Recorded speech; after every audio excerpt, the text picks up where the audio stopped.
Hi friends, இன்றைக்கி மணத்தக்காளி கீரையில் கறி குழம்பு எப்படி செய்யலாம் அப்படின்னு பார்க்கலாம். ஆனால் நம்ம கறி போட்டு செய்ய போகிறதில்ல. கறி இல்லாமல் மணத்தக்காளி கீரையே நம்ம கறியாக யூஸ் பண்ணி எப்படி செய்கிறதுன்னு பார்க்கலாம். அதுக்கு மணத்தக்காளி கீரை ஒரு கைப்பிடி அளவு எடுத்திருக்கேன். தாளிக்கிறதுக்கு கருவேப்பிலை, தக்காளி, வெங்காயம், இஞ்சி, சோம்பு, பட்டை, கிராம்பு, அன்னாசிப்பூ, ஒரு தேங்காய். இப்போ வாங்க எப்படி செய்யலான்னு பார்க்கலாம்.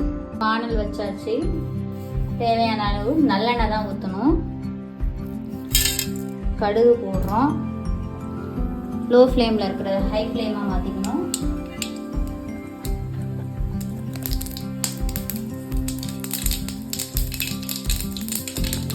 கடுகு பொரிஞ்சிருச்சு. அடுத்து கருவேப்பிலை.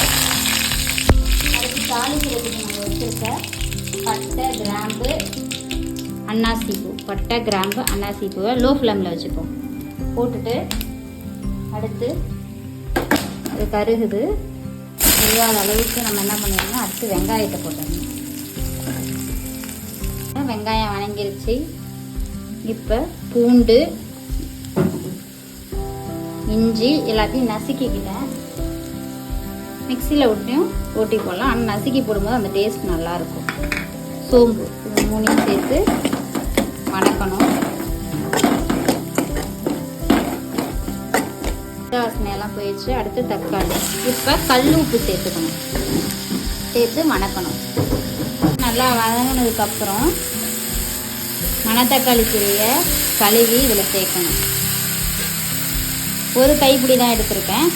இதில் நம்ம காரம் சேர்க்க போகிறதில்ல. இது எதுக்குன்னா, மணத்தக்காளி பால் கறி குழம்பு எதுக்குன்னா, வாய் புண்ணு இருக்கிறவங்க இதை சாப்பிட்டீங்க தொடர்ந்து 2 நாள் அப்படின்னா வாய் புண்ணு இல்லாமல் போயிடும். நல்லா கீரையை வணக்கணும். நல்லா வணக்கணும்.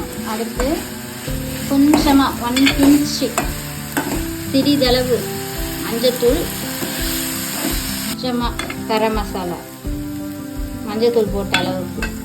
இதில் நம்ம காரம் சேர்க்க போகிறோம். இல்லை உங்களுக்கு காரமாக வேணும் அப்படின்னா நீங்கள்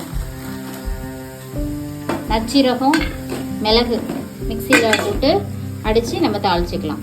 இப்போ இதை நல்லா ஃப்ரை பண்ணுறோம். வணக்கியாச்சு. இப்போ தேங்காயை உடைச்சி தேங்காய் பால் எடுத்து வச்சுக்கணும். அதில் மிக்ஸ் பண்ணிடணும்.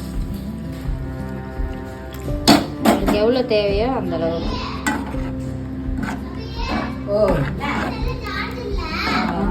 தேங்காய் பால் மணத்தக்காளி கறி குழம்பு ரெடி. இது நல்லா கொதிச்சு வரணும். தேங்காய் பாலை ஊற்றியாச்சு. உப்பு எல்லாம் கரெக்டாக இருக்கான்னு பார்க்கணும். கொஞ்சமாக 1 ஸ்பூன் நெய் சேர்க்கணும். நெய் அதில் சேர்த்துடணும். இப்போ சுவையான தேங்காய் பால் கலந்த மணத்தக்காளி பால் கறி ரெடி. இதே மாதிரி நீங்களும் செஞ்சு பாருங்கள். எங்களுடைய சேனலை புதுசாக பார்க்குறீங்கன்னா சப்ஸ்கிரைப் பண்ணுங்கள், லைக் பண்ணுங்கள், கமெண்ட் பண்ணுங்கள். Thank you viewers.